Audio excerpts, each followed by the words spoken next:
Mr. President, welcome to Fox News at Night. Hi, Shannon.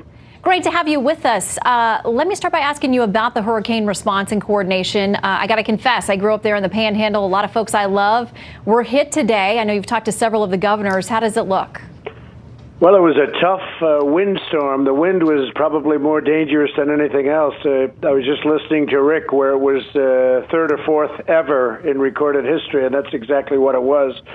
So to a certain extent, we don't know because it's so dark and all the electric is out, but we hear there's a lot of damage, and it's tremendous wind damage, tremendous. A lot of things are blown over, hopefully not houses with people in them. You were criticized tonight by some for going to the rally in Pennsylvania. I want to give you a chance to respond to your critics who said it was political. You shouldn't have gone during the storm. Well, if I didn't go, they would also criticize. The problem I had, Shannon, is this was set up a long time ago. We had thousands of people lined up from yesterday. I mean, literally, they stay 24 hours and sometimes more than that to go to these rallies. They like them. You probably saw the pictures on television tonight. Thousands and thousands of people outside after the arena. It was a big arena, but it was full. And we had to have 15 or beyond that, 1,000 people outside. And so you had these people waiting for hours, many hours. And if I didn't go, that would have been the wrong thing, too. And more importantly than anything, we have people in Florida. We have people in the White House.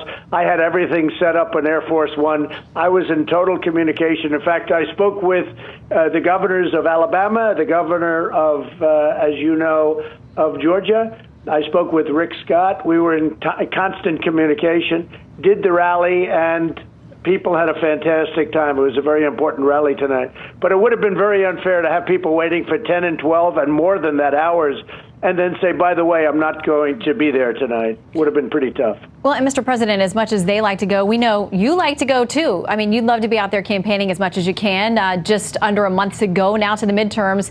Politico had this headline yesterday. It says the GOP House is crumbling. A lot of folks who turned out for you in 2016, are you confident they'll show up in the midterms as well? Well, that's what I'm trying to get out. I mean, I guess people like me because you see what's going on and you see the poll numbers. We came out with 52 today at one of the big polls, and we're doing. And they say there are a lot of people beyond that when they hang up, they say that's a Trump voter, and that's my kind of person. But the fact is that I think we're doing really well. I'm looking at the Senate votes, and races that we were not even going to contest, we're now winning. If you look at North Dakota, if you look at, I could name 4 or 5 of them, but I don't want to jinx myself by doing it. But many of the Senate races that we didn't think we were even going to be contesting to a large extent, we are now leading. We have some great candidates, and very importantly, we're finding the same thing now with the House. A lot of it has to do with the horrible abuse that now Justice Kavanaugh suffered last week at the hands of these Democrats. They went absolutely crazy. It was disgraceful. I think they disgraced their party and they disgraced themselves. Well, let me ask you about that, because today the FBI director, Christopher Wray, was on the Hill and taking a lot of questions from some of those Democrats, some of them who are on the Senate Judiciary Committee and who really opposed now Justice Kavanaugh. And they were pressing the FBI director on whether or not you or others at the White House tied his hands when it came to their supplemental investigation they did in that 1-week delay. What do you say? Well, what did he say? I'd be curious, because I was out working very hard on the hurricane and other things. What did he say? Well, he basically said there were some things that he couldn't divulge and that it was carried out by standard procedure. Right. And there are a lot of folks wondering if you would release the FBI scope letter that directed them. Well, I'd do whatever really the Senate wanted, because, look, the Senate was well run, so well run by Senator Grassley. And whatever they would like to do is okay with me. If they want to release, it's okay. And if they don't want to release, I could understand that also. But again, it was going to be their vote, and I let them do whatever they wanted to do. And that included the investigation itself, what they wanted. And if they wanted something, they would have either let us know or they could have directly let the FBI know, as far as I would be concerned. So obviously the reports were very strong, because everybody that read them came away and said everything said was totally uncorroborated or not true. And I think it was a disgrace, frankly. And I am glad we went the extra week, because by coming the extra week and going the extra week, we ended up exactly with that. So it was it was in many ways a very sad period of time for this country to have a man like that go through what he had to go through, and his family and his young daughters to go through a situation like that where they were leaking, and I think a lot of people think they know who leaked it, but where they were leaking, where they were doing things and saying things that were inappropriate. I think the Democrats disgraced themselves during the hearings. What do you think about Dr. Ford? Do you think she went through a tough time? Do you think that she was acting on her own? Do you think she was acting on political or party pressure? I just don't have an opinion on that. It was 36 years ago. There were no complaints during this long, long period of time. When it came right down to it, she didn't know how she got there. She didn't know how she got back. She didn't know really the time or the year. She didn't know the house. She didn't know the section, the area. She knew that she had one beer. She said she had one beer. That's about it. So, do I have a statement to make? No, I'm not going to make any statement. But I can tell you this: I really believe you need a lot more than that to take somebody who was a world-class student, who was a hard worker, who never had a problem. And this wasn't covered. But if you take from the time he graduated from college to right now, he led a very spectacular, clean life, a beautiful life. And if he didn't, he was a high judge, second highest court, as you know better than I do. If he didn't, that would have been reported in the newspapers almost like it would be reported if I did it. Well, and with some minor exceptions, I would say most folks thought that you were pretty restrained when it came to Dr. Ford commenting on the Kavanaugh process. Was that difficult for you? Is it something that you think you'll do with other major issues as well? Well, I really liked the job the Senate did. I thought they were dignified in terms of the Republicans, that is.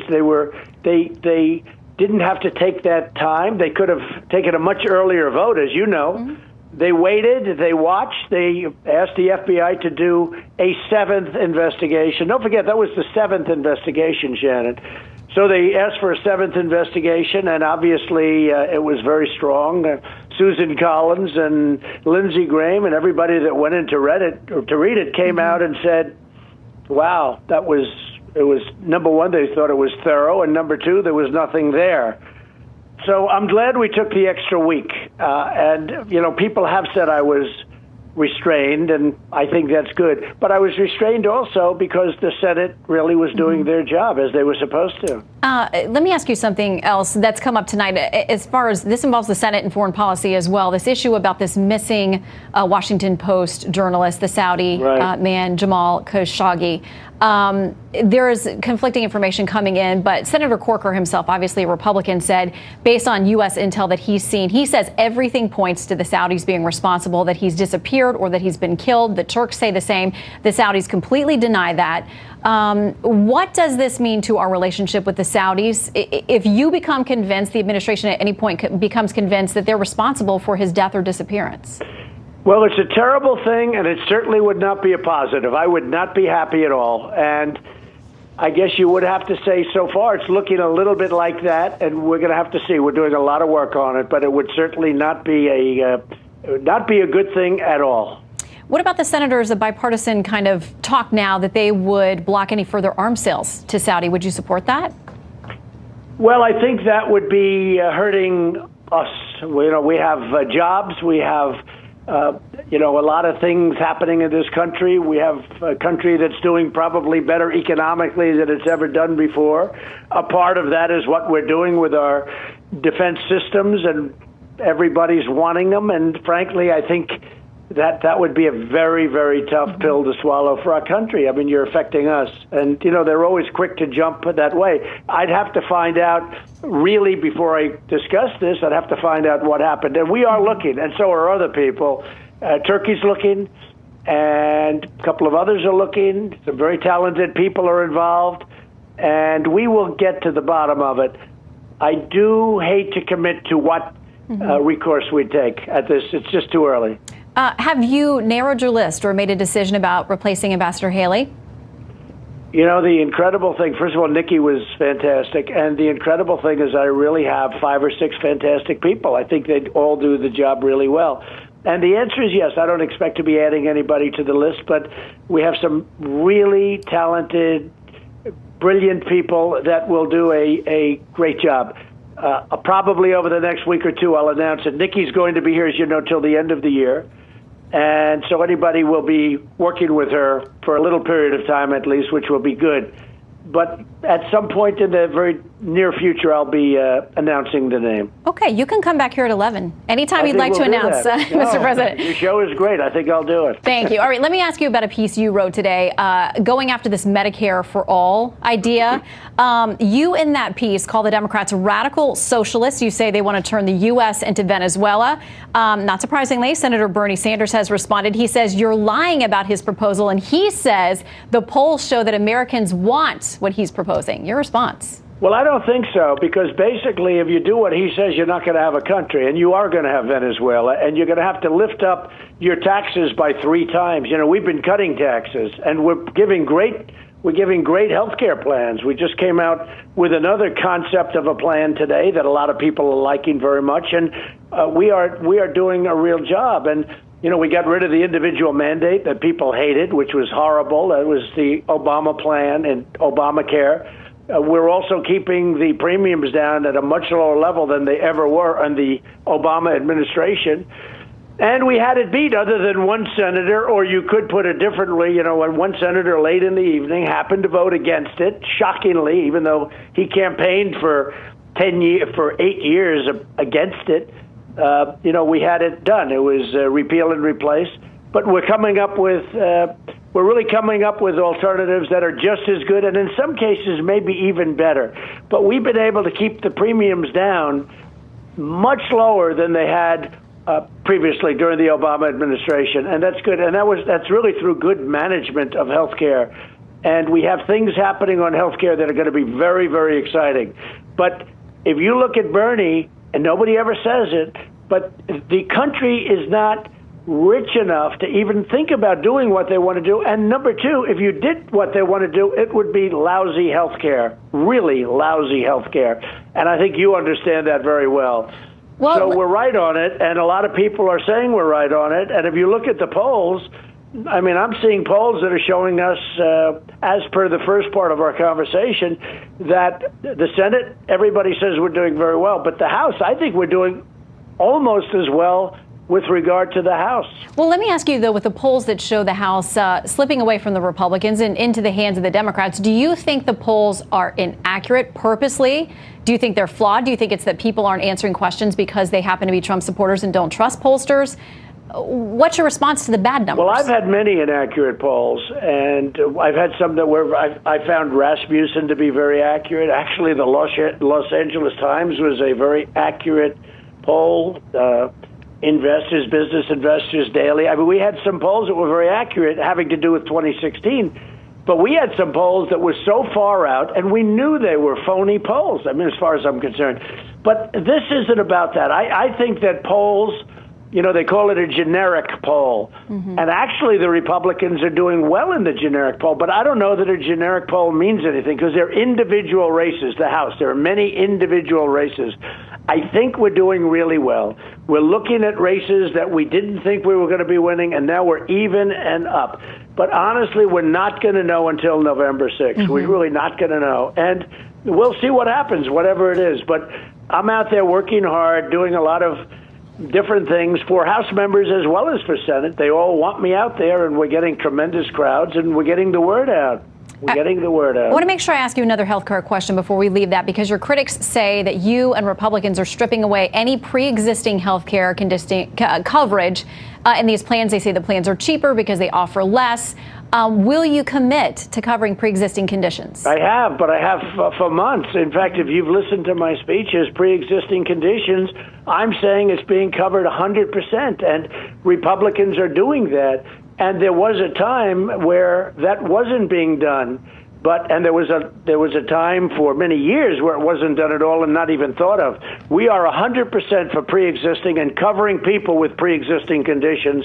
And I actually, if you'd look at my last, for many months speeches, I cover pre-existing. I say we will cover pre-existing conditions. The difference is the Democrats won't be able to do it because it doesn't fit in their plans and it doesn't work monetarily. They will never be able to do it. Tomorrow you've got a special guest for lunch. Kanye West is coming to the White House. I do. How does this work? Does he tell you what he wants for lunch? Do you pick what he's going to get for lunch? Does he get to order when he gets there? How does it work? Well, that was never discussed. And also Jim Brown, who's the greatest running back maybe ever in the NFL. I mean, Jim Brown is a great, and he was a great lacrosse player. Some people say he was a better lacrosse player, and yet he was the best football player. He's a great athlete. But Jim Brown is coming. Jim's been a supporter from the beginning of me. And, you know, when you look at the unemployment, where it's the best in the history of our country, black unemployment is at the lowest level ever in history. You look at median income for African American, it's at the best it's ever been in the history of our country. I mean, I'm doing things for the African Americans that have never been done by the Democrats. And as you know, the Democrats really have had that vote. They've had that vote locked up. It's not so locked up anymore, you know, because I'm producing numbers that they were never able to produce. So it's a great thing. And Kanye West saw that. Kanye is a smart guy, and he saw that. And he saw that a long time ago.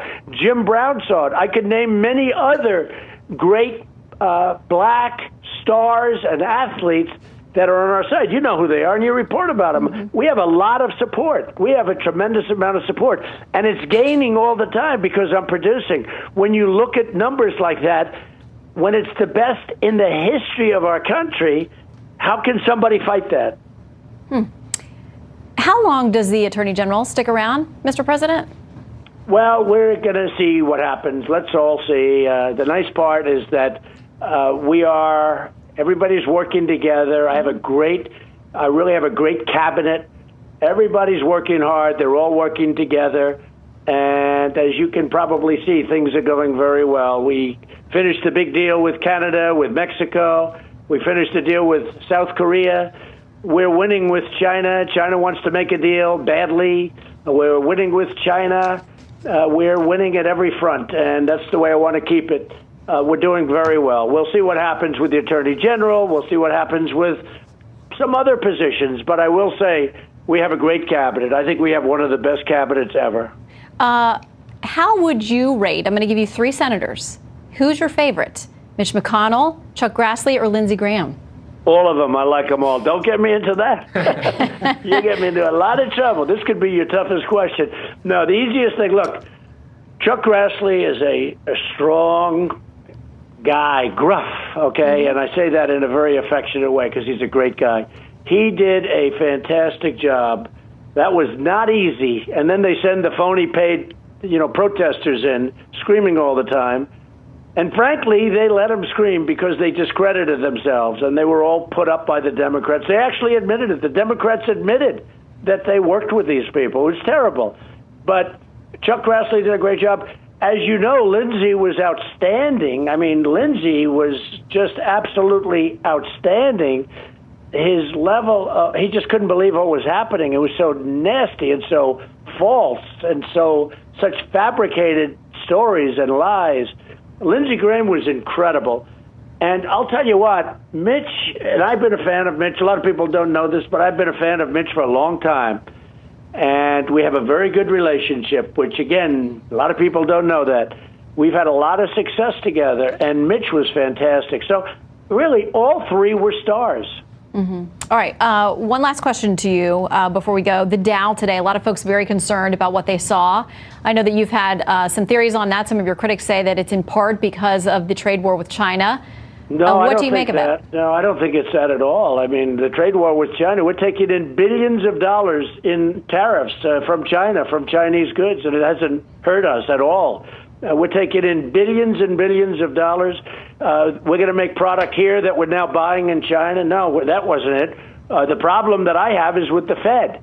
The Fed is going wild. I mean, I don't know what their problem is, but they're raising interest rates, and it's ridiculous because we're winning. I don't call them trade wars. I say we're doing a little bit of battle, not much. But China, we put $250 billion worth of tariffs and potential tariffs at 25%. And we have $267 billion more if I want to do it. But they want to make a deal. Hey, you said, and we all said, oh, Canada will never make a deal. Well, Canada made a deal. That's a great deal. We opened up Canada for our farmers. You look at Mexico. We made the deal. Look at the horrible deal that we had with South Korea. That was totally thrown out and renegotiated, and now it's a good deal. We'll make a great deal. So that's not the problem. The problem, in my opinion, is Treasuries and the Fed. The Fed is going loco, and there's no reason for them to do it, and I'm not happy about it. All right, one more thing on this issue of civility today. We heard from the former Attorney General Eric Holder saying instead of when they go low, we go high. He said when you go low, it's time to kick them. Hillary Clinton has said we don't return to civility until the Democrats either get the House or the Senate back because power is now the only thing Republicans understand. But when you talk to or press people on that, they'll say, you started this whole thing by encouraging people to, rough up protesters and by going after people with nicknames and all kinds of things. How do you respond? Well, I don't think so. My rallies have been very peaceful. And even at the beginning, when there seemed to be conflict, they sent paid people in to disrupt our rallies. And when you do that, bad things happen. But they were the ones that started everything. So, no, it wasn't us. It was totally the other side. I would have a rally, and paid people were going into those rallies causing trouble. And in many cases, it didn't work out so well for those people. But not okay to punch them. Shannon, paid people were in those rallies. But when I hear Holder making a statement like he made today, I think it's a disgrace. And Hillary, I really understand. She just doesn't get it. She never did. She never will. And that's why she lost the election. Well, I think we all hope that we can get back to some form of civility where we can have disagreements about tough subjects and respect each other in the process. In the meantime, well, I hope so, too. I do. I hope so, too. I hope we're going to be able to do that. Mr. President, we really appreciate your time, and feel free to come in or call. Thank you very Anytime. much. Thank you very much, Shannon. Have a great night. Goodbye.